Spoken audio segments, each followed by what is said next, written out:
2015년 9월 11일 월스트리트 저널에 특이하게도 한국의 등산 문화에 대해서 이렇게 소개한 적이 있습니다.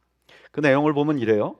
한국의 유명한 등산로는 1년 내내 머리부터 발끝까지 값비싼 등산 복장을 한 온갖 연령대의 등산객들로 붐빈다.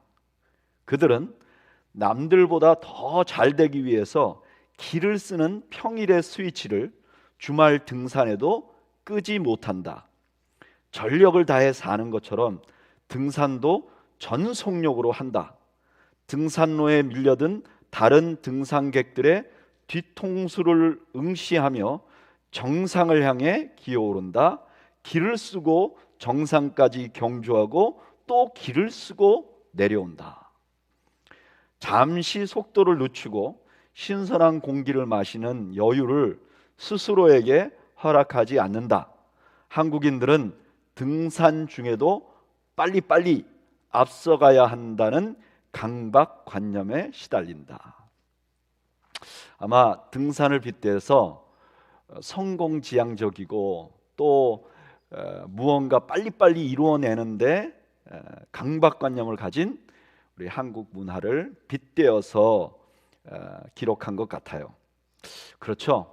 우리가 좀 심지어 등산을 할 때도 목표를 정해놓고 막 거기 추구해갖고 끝까지 올라가야 되고 또 빨리 올라가야 되고 또 올라가서 야호 해야 되고 뭐 이런 것들을 우리가 추구하는 사람들이죠. 그런데 오늘 본문에 보면 우리가 하는 등산 방법과 전혀 다른 방법으로 다른 목적으로 산을 오르고 있는 사람이 등장을 합니다. 이 본문이 기록되기 전에 어느 날 하나님께서 지금 오늘 등산하고 있는 아브라함에게 나타나십니다. 그리고 이렇게 말해요. 너의 사랑하는 아들을 내가 지정한 산으로 가서 번제로 드리라. 죽이라는 말이죠. 그 아들은 이 아브라함에게 정말 목숨보다 더 귀한 아들이었습니다. 그가 100세에 낳은 아들이었죠. 그 아들을 죽이는 일은 차라리 자기가 죽어서 하나님 앞에 드려지는 것보다 더 할 수 없는 일이었습니다. 그런데 오늘 그는 그 아들을 죽이기 위해서 오르고 있는 거죠. 아마 아브라함은 이미 아들을 죽이기로 작정했을 때 이미 자기가 죽어버렸을 것입니다. 그리고 죽이기 위해서 또 죽기 위해서 오르고 있는 것이죠. 이런 아브라함이 산 위에 올라가서 드디어 자기 아들 이삭을 죽이려고 칼을 듭니다. 그때 창세기 22장 10절에 보면 하나님이 이렇게 말씀하십니다.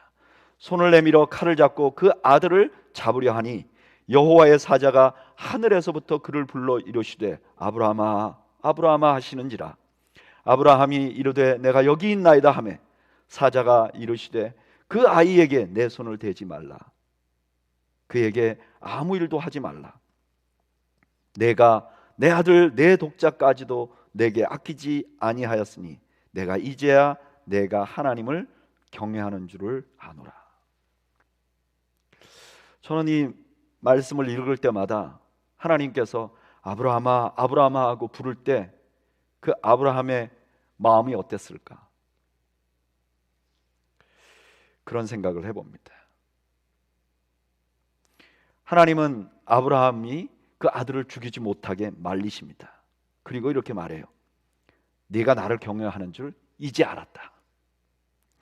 이것을 야고보는 조금 더 분명하게 우리에게 설명을 합니다. 야고보서 2장 21절 우리 조상 아브라함이 그 아들 이삭을 제단에 바칠 때에 행함으로 의롭다 하심을 받은 것이 아니냐. 아브라함이 이삭을 바칠 때 의롭다 함을 받았다는 거예요. 우리는 이 본문을 보면서 두 가지 의문이 생깁니다. 첫째는 아니 왜 하나님께서 아브라함에게 이런 명령을 내리셨을까? 여러분, 하나님은요 인신제사를 싫어하십니다. 신명기 12장 31절에 보면 이렇게 말해요. 내 하나님 여호와께서는 내가 그와 같이 행하지 못할 것이라 그들은 여호와께서 꺼리시며 가증히 여기시는 일을 그들의 신에게 행하여 심지어 자기들의 자녀를 불살라 그들의 신에게 드렸느니라. 하나님이 정말 꺼리시고 그냥 가증히 여기는 게 있는데 그게 뭐냐? 자식을 제사 드리는 거라는 거예요. 그런데 하나님이 지금 아브라함에게 본인이 그렇게 싫어하는 걸 명령하신 거죠.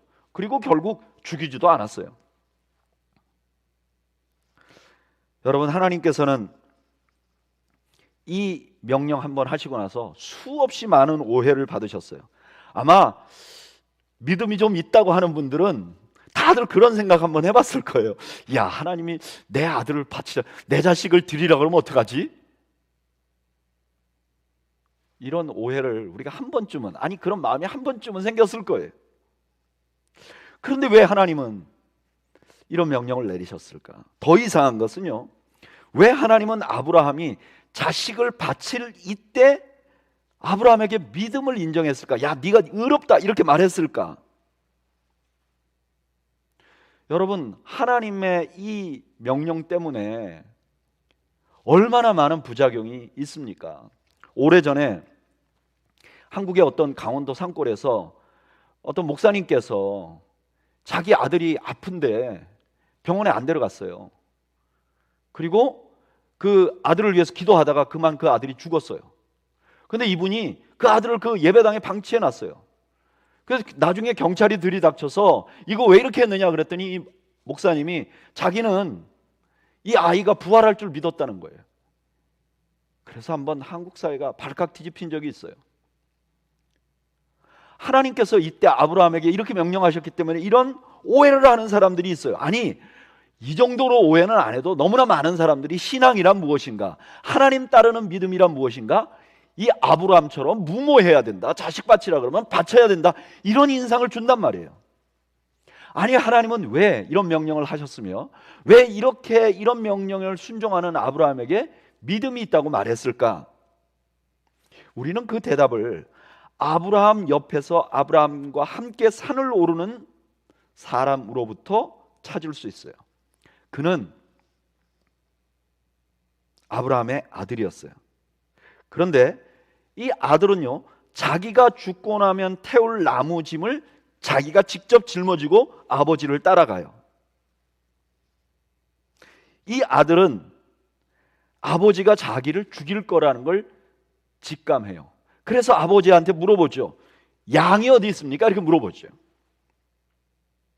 그런데 그걸 직감하고도 계속 산을 올라요. 힘이 없어서 그렇게 한 것은 아니에요. 이 아들이 지금 13살쯤 됐을 거예요. 고대에 13살이면 전쟁을 나갈 수도 있어요. 아버지는 지금 100살이 넘은 분이에요. 충분히 아버지를 제압할 수 있었을 거예요. 그런데 이 아들은 순종하기 위해서 아버지와 함께 그 산을 올라요. 그런데 여러분, 이 부자가 이 산을 그들이 오르던 그 산에 1900년이 흐른 후에 거기에 큰 성이 하나 들어섭니다. 그 성의 이름은 예루살렘이에요. 그리고 그 예루살렘 성 안에 언덕이 하나 있는데 그 언덕이 골고다라고 불리우는 언덕이에요.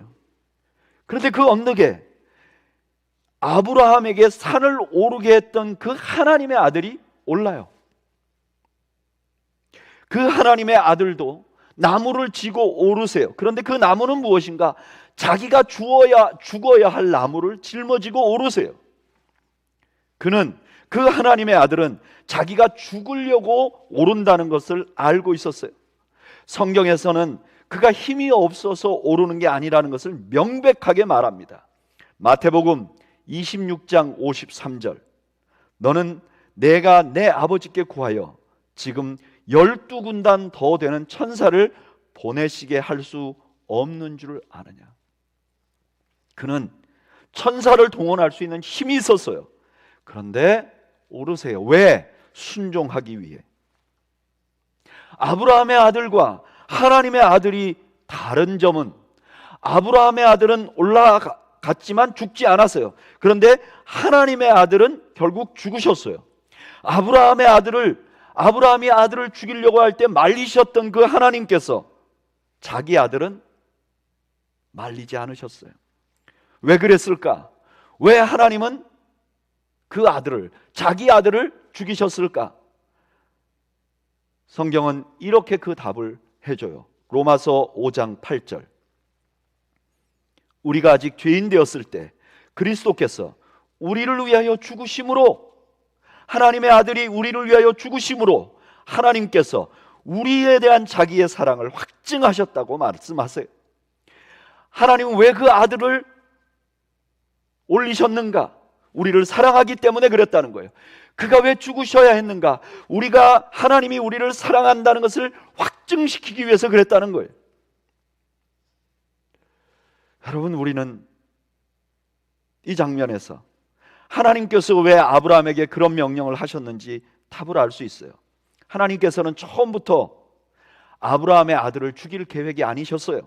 그럼 왜 이 명령을 주셨는가? 하나님께서는 아브라함을 통해서 하나님께서 장차 하실 일을 드러내기를 원하셨어요.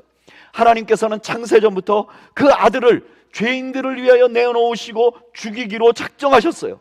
그런데 사람들이 이걸 이해할 수가 없는 일이에요. 아니, 어떻게 하나님이 그 아들을 어떻게 우리를 위해서 죽이시는가 이해할 수가 없는 일이에요. 그러니까 하나님께서 아브라함에게 이 명령을 하시고, 아브라함의 심정을 보면서 하나님을 이해하도록, 하나님의 계획을 이해하도록 하기 위해서 그렇게 하신 것이죠. 그러면 왜 아브라함을 바로 이 순간에 믿음의 조상이라고 말했는가? 여러분, 하나님께서는요, 하나님의 아들을 죽이시는 것이 하나님이 기뻐하는 게 아니에요. 사실 삼위일체 하나님 중에서 제2위가 이 땅에 인간으로 오셔서 십자가에 죽으신다는 것은 하나님으로 봐서는 하나님 자신의 본성을 버리는 거예요. 그런데 그렇게 하셨어요. 왜? 우리를 사랑하기 때문에. 아브라함은 왜 지금 그의 아들을 하나님께 드릴 수 있는가? 사랑하기 때문에. 지금 아브라함을 왜 믿음의 조상이라고 말했는가 하면은, 그가 지금 하나님의 마음을 드러내고 있기 때문에 그래요. 하나님의 마음을 드러내고 있는 것이 믿음이고, 그 믿음의 원조가, 원틀이 아브라함인 것이죠. 여러분, 신앙이 좋다는 건 무엇입니까? 하나님을 드러내는 거예요. 내 인생의 한 조각에 하나님의 모습을 드러내는 것이 믿음이에요. 여러분, 이런 관점에서 보면 왜 모세가 위대한 믿음의 선진인지 알 수 있습니다. 여러분, 모세는 도덕적으로 완전한 사람이 아니에요. 살인죄를 범했던 사람이에요. 모세는 하나님을 전적으로 의뢰한 사람이 아닙니다. 광야에서 하나님께 불평해요. 하나님, 이 백성들을 왜 나한테 이렇게 줍니까? 내가 이들을 낳았습니까? 이렇게 말하던 사람이에요. 그런데 그가 믿음의 선진인 이유는 모세가 예수 그리스도를 드러내기 때문이죠. 여러분, 다윗이 왜 믿음의 조상이고, 왜 다윗이 믿음의 선조고 믿음의 모델이 됩니까? 다윗이 완전하기 때문이 아니에요. 다윗이 하나님을 많이 신뢰하기 때문이 아니에요. 다윗의 모습을 통해서 장차 오실 예수 그리스도의 나라를, 하나님의 나라를 보여주기 때문에, 하나님을 드러내기 때문이죠. 여러분, 믿음이 좋다는 건 도덕적으로 온전하게 산다는 것이 아닙니다. 믿음이 좋다는 것은 기독교 문화에 익숙해가지고 문화적으로 잘 적응해 산다는 게 아닙니다. 믿음이 좋다는 것은 종교적인 논리가 분명해갖고 누구에게든지 자기 믿음을 설명할 수 있다는 게 아니에요. 믿음이 좋다는 것은 내 삶에서 예수님이 드러난다는 것을 의미하는 것입니다. 저는 여러분들이 믿음에 대한 올바른 관점을 갖기를 원합니다. 저는 여러분들의 인생에서 하나님을 드러내기를 원합니다. 여러분들의 삶 속에서 여러분들을 보면서 하나님이 드러나기를 축복합니다. 여러분들은 여러분들의 인생에서 하나님이 여러분들을 통해서 드러난 일이 언제입니까? 그 한 조각이 우리의 믿음의 조각인 것이죠. 다시 본문으로 돌아와서, 그러면 이 장면에서 드러낸 예수님의 모습은 어떻죠? 지금 아브라함이 이삭을 바치는 이 장면에서 드러난 예수님의 모습은 어떤 분입니까? 예수님은요, 죽기 위해 오르시는 것입니다. 자기가 이미 죽었고 죽기 위해 오르는 이 아브라함을 보면서 하나님은 이가 믿음의 모델이다 라고 말했습니다. 왜 그런가? 그가 예수님의 모습을, 하나님의 마음을 드러내기 때문에 그렇습니다. 참다운 믿음은 무엇인가? 예수님처럼 죽기 위해 오르는 것이 참다운 믿음인 것이죠. 그러면 어떻게 하면 죽기 위해 오르는 삶을 살 수 있을까요? 첫째, 죽기 위해 오르는 삶을 살려면 죽기 위해 오르는 삶을 살려고 하는 사람들은 일단 오르기 전에 자기를 비워야 합니다. 자기를 부인해야 합니다. 아브라함은 어떻게 하나님의 음성을 듣고 순종할 수 있었을까요? 히브리서 11장 19절에 이렇게 말합니다. 그가 하나님이 능히 이삭을 죽은 자 가운데서 다시 살리실 줄로 생각한지라. 아브라함 마음속에 하나님이 이삭을 다시 살릴 거라고 생각했다는 거예요. 그런데 이 믿음은 어디서 나왔을까요? 로마서 4장 19절이 대답을 해줘요. 로마서 4장 19절에 이렇게 말해요. 그가 100세나 되어 자기 몸이 죽은 것 같고 사라의 태가 죽은 것 같음을 알고도 믿음이 약하여지지 아니하고. 아브라함이 언제 이 믿음을 얻었는가? 아브라함이 자기가 소망이 없는 사람이라는 걸 알았어요. 자기는 이제 생명을 잉태할 능력이 없는 사람이라는 걸 알았어요. 자기뿐만 아니라 자기 아내도 생명을 잉태할 능력이 없다는 걸 알았어요. 그런데 하나님이 자기를 통해서 이삭을 낳았어요. 그러니까 하나님은 생명이 없는 곳에 생명을 있도록 만들어 주시는 분이라는 것을 그때 알게 된 거예요. 아브라함이 언제 하나님이 죽은 이삭을 살릴 줄을 아는 믿음을 갖게 되었는가? 자기가 자기 안에 생명이 없다는 것, 자기가 아무것도 할 수 없는 무능력한 자임을 인지할 때 그런 믿음을 갖게 된 거죠. 자기를 부인하는 것, 자기를 비우는 것이야말로 죽기 위해 오르는 사람들이 반드시 가져야 할 전이해인 것이죠. 오늘날 우리의 문제는요, 너무나 많은 사람들이 자기를 부인하는 것, 자기를 비우는 것은 가르치지 않고 올라야 되는 것만 강조하는 거예요. 이렇게 올라야 되고 비전을 가져야 되고 꿈을 가져야 되고 이렇게 할 때 가장 많이 사용하는 사람들이 요셉과 다니엘이에요. 많은 분들이 이렇게 말해요. 요셉을 보세요. 요셉은 꿈의 사람이었어요. 하나님께서 그 요셉이 꿈을 꾸니까 하나님께서 애굽의 총리 대신을 만들어 주었어요. 여러분 진짜 그런가요? 요셉이 진짜 애굽의 총리 대신이 되는 꿈을 꿨나요? 아니죠. 요셉이 말하는 꿈은요, 우리가 말하는 비전하고는 다른 거죠. 이렇게 생각하는 거는 마치 내가 배를 맛있게 먹었어, 그 뜻을 내가 저 바다에 떠다니는 배를 맛있게 먹었어, 이렇게 해석하는 거랑 똑같아요. 단어는 같지만 의미가 완전히 다른 거죠.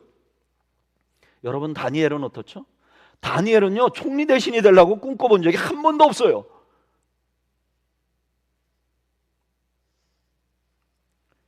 정치가가 되려는 생각을 하지 않았어요.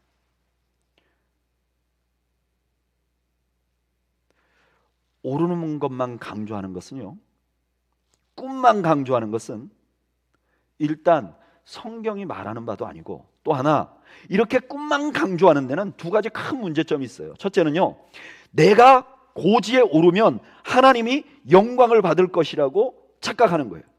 내가 원하는 산에 오르고 내가 성공하면 하나님께서 영광을 받는다는 거예요. 그래서 저희 어릴 때 그런 얘기 많이 들었죠. 하나님, 우리 아들이 이번에 시험 보는데 이 시험에 합격해서 하나님께 영광을 돌리게 해주십시오. 여러분, 합격하는 것과 하나님께 영광을 돌리는 것은 반드시 일치하는 게 아닙니다.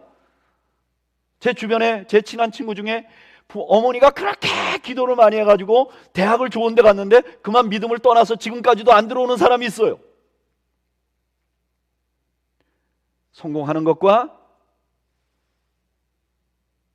하나님의 영광은 같이 가지 않을 수도 있는 것이죠.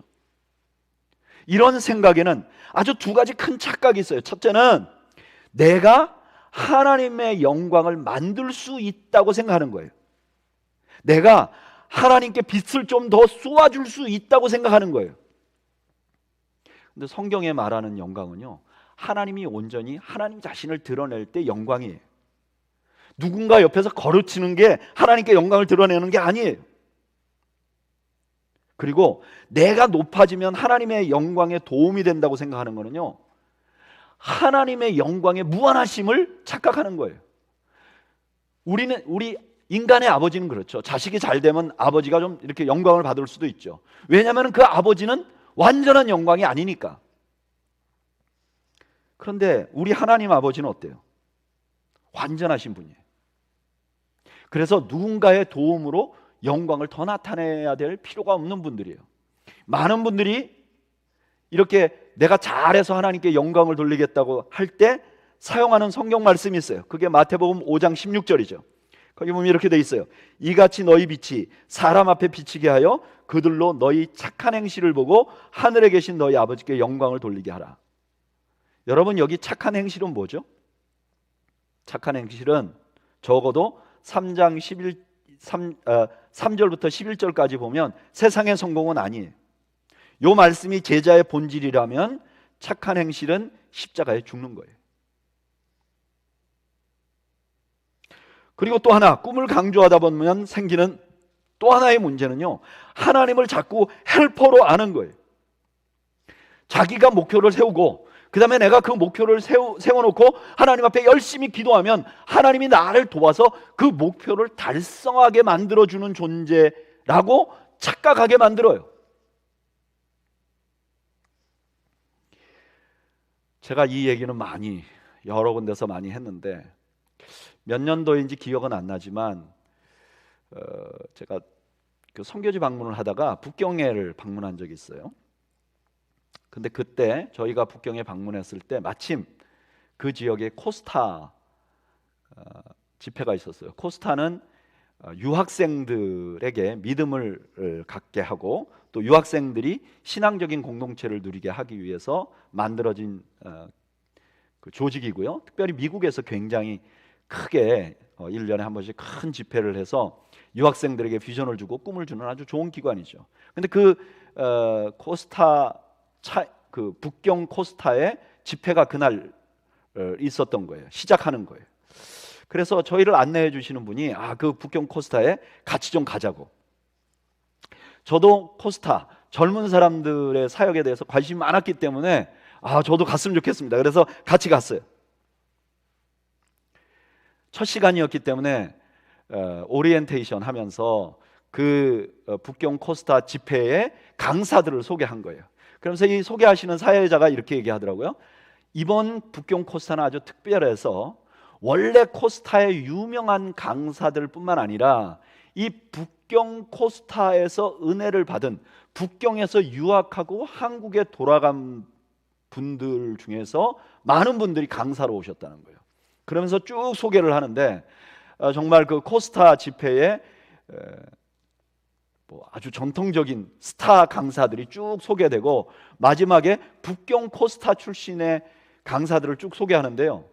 강사가 5분인가 6분 왔는데 대부분이 다가 북경에서 유학을 하고 지금 현재 한국에서 교수를 하는 분들이에요.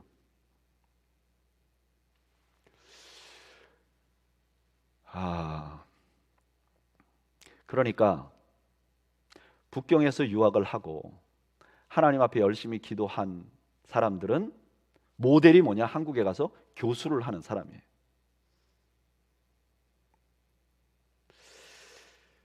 이게 그냥 일반 유학생 모임이면 그럴 수도 있죠. 그런데 이게 예수님의 이름으로 모인 곳이라면 뭔가 잘못되어 가고 있다는 느낌이 들었어요.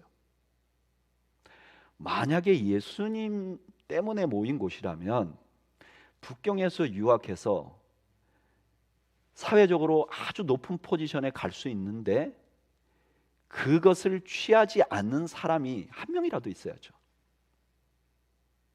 근데 모두가 다 세상의 성공과 믿음이 구별되지 않는 강사들만 모셨다는 거예요.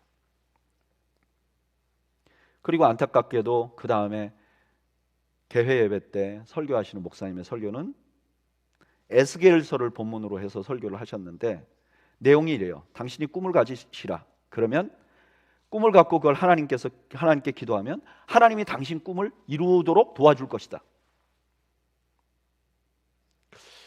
이런 얘기는 교회가 아니라 절이나 혹은 무속신앙에서도 쉽게 들을 수 있는 얘기와 똑같아요.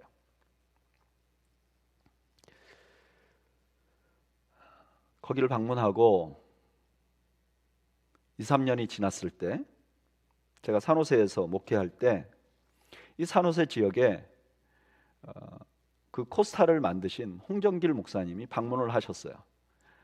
그 목사님께서 어느 교회 부흥회를 오셨는데 산호세 지역에 내려오셔서 식사를 한번 하고 싶은데 그 부흥회를 오픈한 교회 목사님이 저희 대학 선배라서 이 목사님 저보다 조금 빨리 산호세 왔으니까 좀 좋은 식당 어디 있는지 알려주십시오. 그래서 제가 그러면 대접을 하고 싶습니다. 정말 뭐 일생에 한번 뵙기도 어려운 분 아닙니까? 그래서 홍정길 목사님 식사를 대접할 기회를 갖게 됐어요. 식사를 하고 차를 마시면서 제가 목사님께 이렇게 지금 아까 북경 코스타에 갔다 온 긴 얘기를 드렸어요. 그리고 제가 목사님께 이렇게 말했습니다. 목사님, 코스타가 십자가 없는 크리스찬 엘리트를 양성하는 게 목적입니까?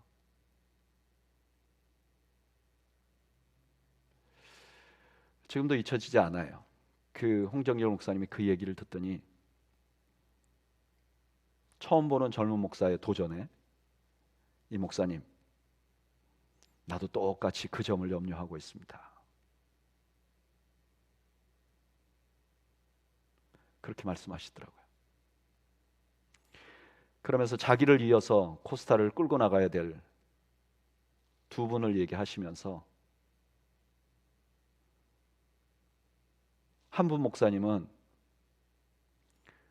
설교를 하는데 성경 갖고 설교를 안 해서 코스타 유학생들은 너무 좋아하지만 자기 얘기하는 거 자기는 별로 편안하지 않다는 거예요. 또 한 분은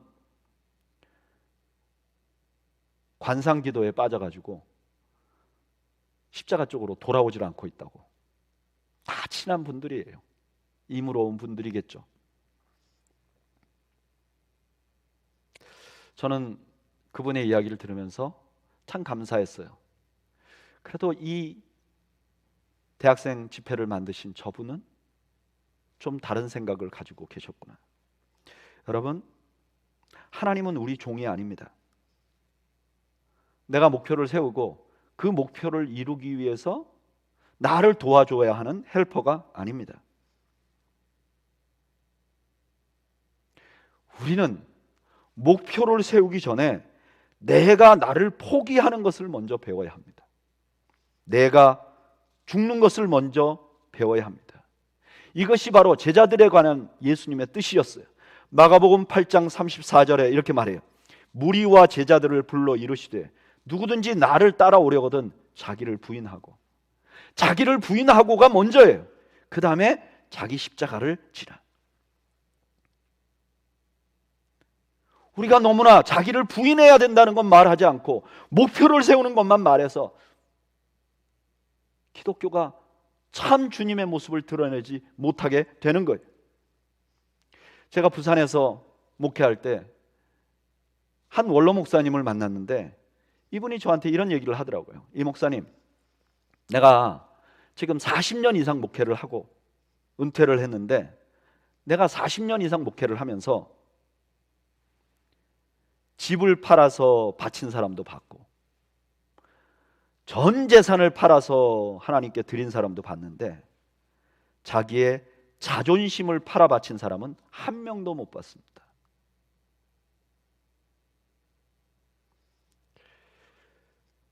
그러면서 본인이 목회할 때 참 어려웠던 것이 열등감이나 상처가 가득하고 자기중심으로 주님을 따라가는 분들 때문에 교회가 굉장히 어려웠었다고, 자아가 시퍼렇게 살아있는 것이 지금 이 시대의 진정한 문제라고 저에게 말씀을 해주셨어요.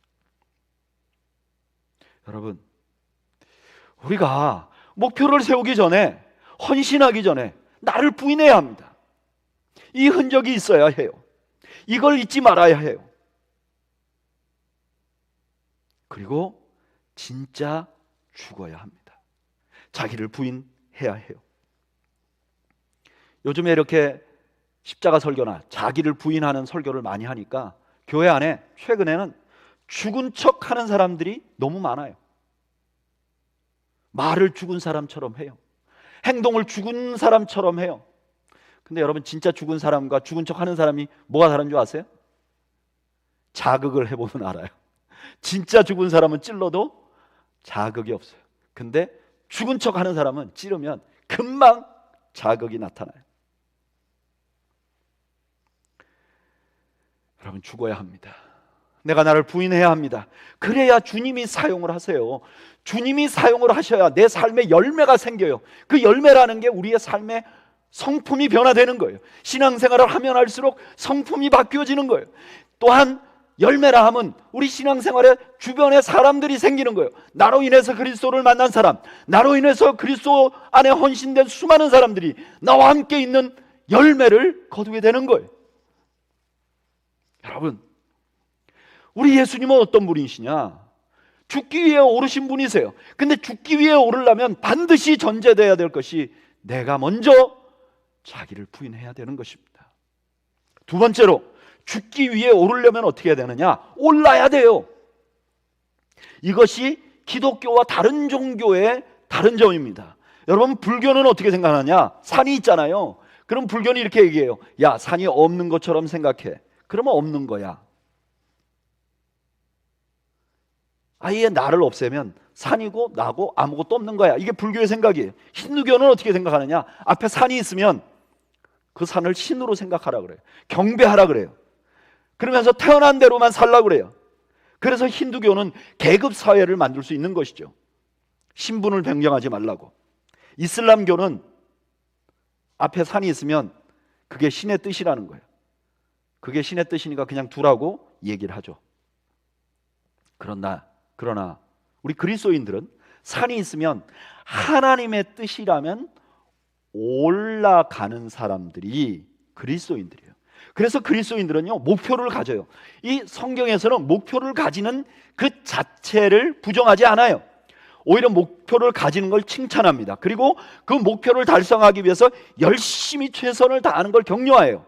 빌립보서 3장 14절 이렇게 말해요. 표대를 향하여 그리스도 예수 안에서 하나님이 위에서 부르신 부름의 상을 위하여 달려가노라. 달려간다는 건 최선을 다한다는 거예요. 여러분, 우리는 먼저 우리를 비워야 하지만 하나님이 주신 비전이 생기면 그때는 열심히 해야 돼요. 학생은 최선을 다해서 공부해야 되고, 사업가들은 열심히 사업을 해야 되고, 직장인들도 열심히 일을 해야 돼요. 자기 분야의 전문가가 돼야 돼요. 오래전에 우리 기독교계에 아주 베스트셀러 책이 하나 있었잖아요. 그 책 제목이 내려놓음이라는 책이에요. 내려놓음. 너무나 많은 분들이 읽죠. 근데 저는 목회를 하면서 이 내려놓음 때문에 피해를 얼마나 많이 받는지 몰라요. 이 책이 유행하고 나서 연말만 되면 성도들이 와서 그러는 거예요. 목사님, 제가 내년에는 교사 직분을 내려놓고 싶습니다. 내년에는 헌신하던 게 너무 지쳐서 내려놓고 싶습니다. 심지어는 목사님, 내년에는 교회를 내려놓고 싶습니다. 여러분, 이거는요, 기독교 용어를, 선교사님이 만들어낸 용어를 불교식으로 사용하는 거예요. 여러분, 예수님께서 십자가에 오르시다가 내려놓음, 그러면 어떻게 됐겠습니까? 우리가 누가 구원을 받겠어요? 여기 기독교의 내려놓음은 어떤 것이냐? 내려놓고 싶은 그 마음을 내려놓는 거예요. 그만두고 싶은 그 마음을 그만두지 않는 거예요. 이걸 너무나 잘 표현한 말이 우리가 부르고 있는 찬송가의 158장 서쪽 하늘 붉은 노을. 여러분, 이 찬양은 영문 밖의 길, 이 찬양은 순교자 주기철 목사님이 지은 시잖아요. 거기다 노래를 붙인 거잖아요. 근데 그 3절에 보면 이렇게 됐어요. 눈물 없이 못 가는 길, 피 없이 못 가는 길, 영문 밖의 좁은 길이 골고다의 길이라네. 영생의 복 받으려면 이 길만을 걸어야 해. 배고파도 올라가고 죽도록 올라갔어요. 여러분, 그리스도인들은 최선을 다하는 삶을 살아야 합니다. 내게 맡겨준 하나님의 사역에 대해서, 내게 맡겨준 일에 대해서, 내게 맡겨준 인생에 대해서 최선을 다해야 되는 거예요. 미국의 유명한 부흥사신 조지 휘필드는 이렇게 말했어요. 나는 녹수로 없어지느니 차라리 닳아서 없어지는 것을 원합니다. 나는 닳아서 없어지는 망치가 되지 녹수로 사용하지 못하는 망치가 되고 싶지 않습니다. 저는 그리스도인들이 최선을 다해야 된다고 믿습니다. 하나님이 주신 사명이라면 내 인생의 한 조각은 빛나게 하나님 앞에 드리고, 내 인생의 한 조각만은 주님 앞에 섰을 때, 그래 주님, 내가 평생을 최선을 다하지 못했지만 내 인생의 이 조각만은 내가 최선을 다했습니다 라고 드릴 수 있는 인생의 한 조각이 있어야죠. 그리스도인은 올라야 하는 것입니다. 예수님이 최선을 다해서 십자가의 길을 가셨듯이, 주기철 목사님이 최선을 다해서 순교의 길을 갔듯이, 우리도 최선을 다해서 나의 신앙생활에 경주해야 되는 것입니다. 말씀을 읽어야 하는 것입니다. 큐티를 해야 하는 것입니다. 봉사를 해야 하는 것입니다. 헌신해야 하는 것입니다. 그리고 더 중요한 것은 죽기 위해 오르려면 오르고 나서 죽어야 합니다. 목표가 바뀌는 거예요. 목표가 뭐냐? 나누기 위해서, 죽기 위해서 오르는 거예요. 제가 이 십자가, 요즘 십자가 말씀을 전하는데 이 십자가 부흥회를 어느 교회 가서 했어요. 그랬더니 청년 한 분이 저녁에 목사님 잠깐 상담을 좀 받고 싶습니다. 그러세요. 그래서 그 담임 목사님과 함께 상담을 했는데, 이 청년이요, 은행에 다니는데 자기가 다니는 은행에서 그 뭐 점수를 매기는 모양이에요. 근데 자기는 지난 4년간 한 번도 1등을 놓친 적이 없대요. 그 1등을 하면 진급되는 점수도 올라가고 보너스도 많이 받는데요. 근데 목사님이 십자가에 죽으라 그러니까 이제는 열심히 그렇게 하지 말아야 되는 건가요? 그렇게 물어보더라고요. 좀 천천히 해야 되는 건가요? 그래서 제가 그렇게 얘기했어요. 더 열심히 하십시오. 대신 목표가 1등이 아닙니다. 당신의 목표는 이제 당신이 1등 할 수 있는 비결을 당신이 가장 가까운 사람부터 나누기 시작하십시오. 더 놀라운 것은요, 이분이 더 많이 인정을 받는 거예요. 분명히 이전에는 1등 하려고 올랐는데 이제는 죽으려고 오르니까 그 직장에서 더 많이 인정을 받는 거예요. 여러분, 예수 믿는다는 것, 신앙생활 한다는 것은 바로 이런 것입니다. 우리가 죽기 위해 오르는 거예요. 나누기 위해서 공부하는 거예요. 베풀기 위해서 돈을 버는 거예요. 사실 이런 이야기는 사람들이 얘기하지 않아서 그렇지 우리 크리스찬 공동체는 너무너무 많습니다. 혹시 여러분들이 기억하실지 모르겠지만 예전에 다니던 교회 조성호 씨라는 분이 교회를 같이 다닌 적이 있어요. 오래 다니지 않았기 때문에 한 1년 정도 다녔는가? 그래서 아마 아시는 분들도 있고 모르시는 분들도 있을 거예요. 이분이 교회를 여기 지사에 근무하려고 오셔서 잠깐 제가 신방을 간 적이 있는데, 그분을 잘 아시는 분이 이렇게 얘기하더라고요. 목사님, 이분이 굉장히 대단한 분이에요. 이분이 본인이 다니는 회사에서 그 이렇게 기부금 내는 거를 상당히 많이 내가지고 항상 뭐 이렇게 아주 높은 랭킹에 올라가는 분입니다. 그렇게 얘기를 했어요. 그래서 그거 참 대단하시네요. 그랬더니 이분이 이렇게 얘기해요. 목사님, 근데요, 저는 우리 처갓집 식구들에 비하면 아무것도 아닙니다. 그래서 아니, 처갓집이 어떤데요? 그랬더니 이 처갓집의 그 장인 어른이 자녀들이 고등학생 때 이렇게 얘기했대요. 너희들 열심히 해서 대학을 가라. 근데 나는 너희들에게 입학금만 딱 대준다. 근데 그 입학금도 너희들이 대학 다니면서 아르바이트를 하든지 돈을 벌어서 나한테 갚아야 한다. 그래서 뭐 3명인지 2명인지 4명인지 기억이 잘 안 나지만 그 자녀들이 대한민국에서 등록금 제일 싼 학교를 들어가려고 길을 쓰고 다 서울대를 갔다는 거예요.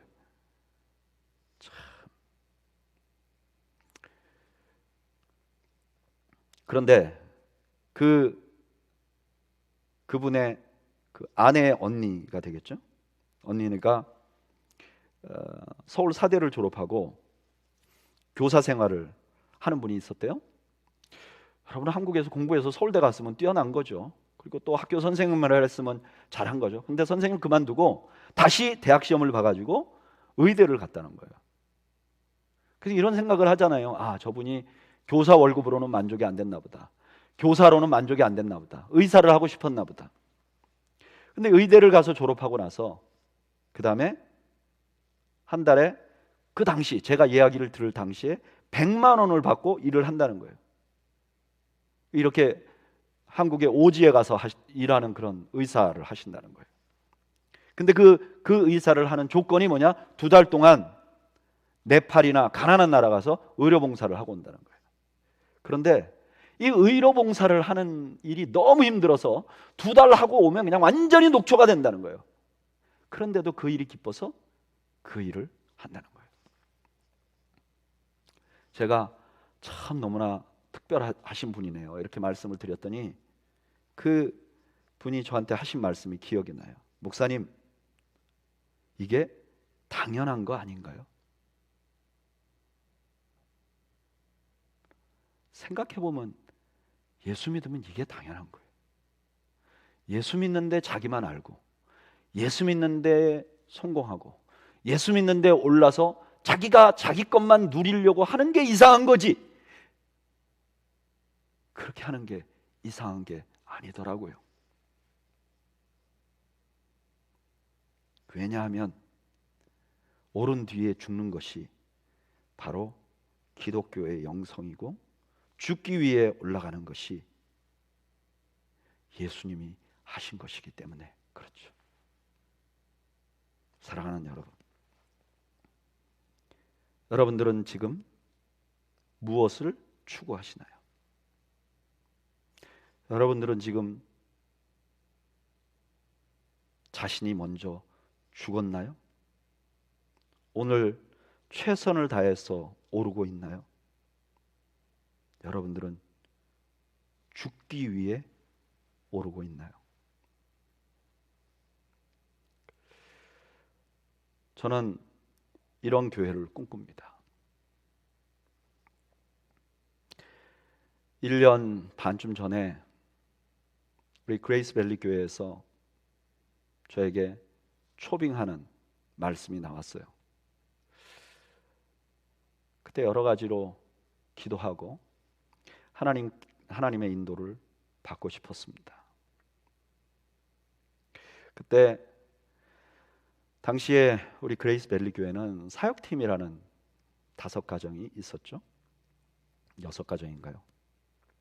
근데 제가 그때 사역팀에게 이런 말씀을 드린 적이 있어요. 우리 사역팀이 만약에 제가 가게 되면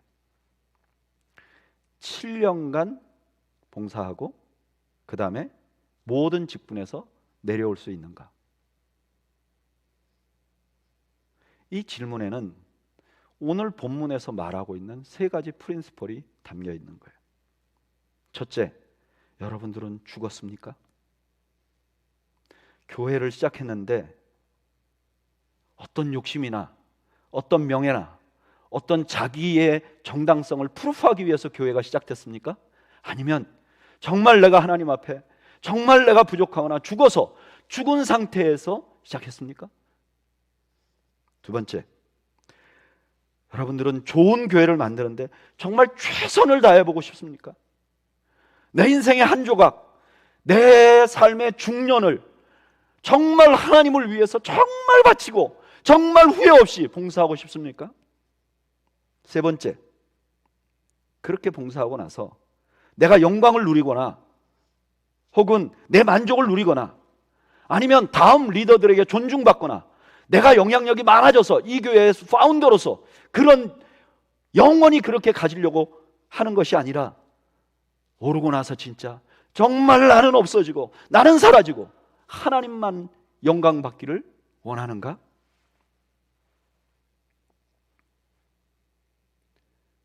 그런데 우리 사역팀들은 너무나 기쁘게 찬성해 줬어요. 저는 그 찬성 이야기를 들으면서 제가 오랫동안 꿈꿨던 교회를 이룰 수 있는 기회를 하나님께서 저에게 주었다고 생각합니다. 저도 목회를 좀 해봤는데요, 교회 직분이라는 거 이거 얼마나 무서운지 모릅니다. 절대로 안 내려놓으려고 해요. 절대로 안 내려놓으려고 합니다. 여러분, 직분보다 더 무서운 건 뭔지 아세요? 영향력입니다. 절대로 안 내려놓으려고 합니다. 그런데 우리 그때 저를 초빙했던 그레이스 베일 교회 리더들은 그렇게 하겠다고 하셨어요. 저는 그때 하나님 앞에 기도했어요. 하나님, 저는 이분들과 마음을 같이 하고 싶습니다. 저도 마음을 비우고 싶습니다. 그리고 최선을 다해보고 싶습니다. 일주일 단위로 오늘 설교가 나의 설교의 마지막이라고 생각하고 최선을 다하면서 살고 싶습니다.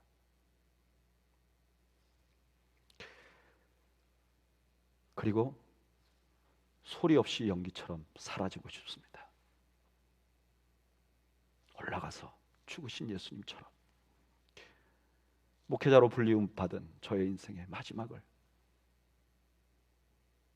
그렇게 마무리하고 싶습니다.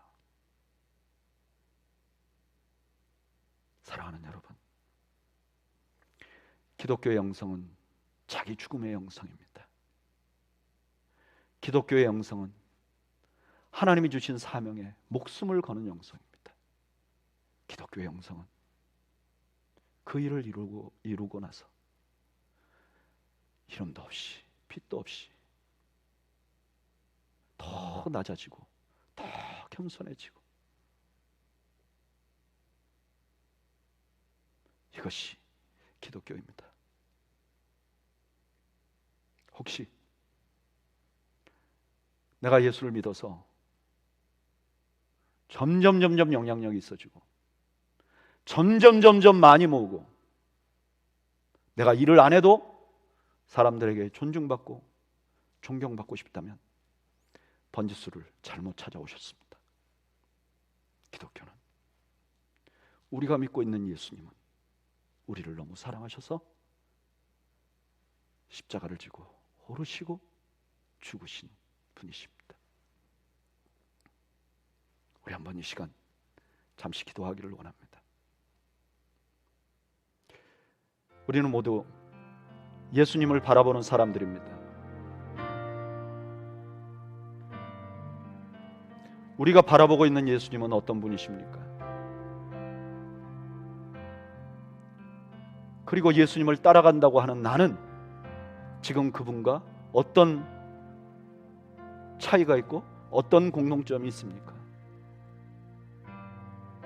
우리 한번 우리 자신을 좀 돌아보죠.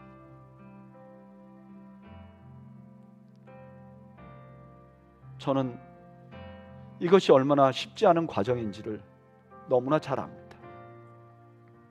매일 큐티한다고 말씀 앞에 설 때마다 죽었는가 하면 시퍼렇게 살아서 움직이는 저의 자아를 바라봅니다. 욕심을 바라봅니다. 그래서 다시 말씀으로 갈 수밖에 없습니다. 그러나 우리가 방향은 잘못 잡아서는 안 될 것입니다. 십자가에 달리신 예수님이 죽기 위해 오르신 분인데 나는 왜 오르고 있는가? 나는 왜 오늘 하루를 살고 내 인생의 마지막에 나는 무엇을 기대하는가? 우리 한번 우리를 돌아보고 십자가의 예수님과 나의 모습을 비교해보고 우리 묵상으로 한번 기도하겠습니다. 함께 기도하죠. 아버지,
이제는 우리를 위하여 십자가를 지신 예수 그리스도의 그 은혜와 자신의 아들을 십자가에 다심으로 우리를 향한 자기의 사랑을 확증하신 아버지 하나님의 놀라우신 사랑하심과 우리에게 그 놀라운 진리를 알게 하시고 따라가게 하시고 동행해 주시는 성령님의 교통하심이 오늘 주 앞에서 죽기 위해 오르는 예수님처럼 우리도 그렇게 살기를 다짐하는 주의 백성들 머리머리 위와 이들의 가정과 이들의 삶 위에 지금으로부터 영원 무궁토록 함께 있을지어다. 아멘.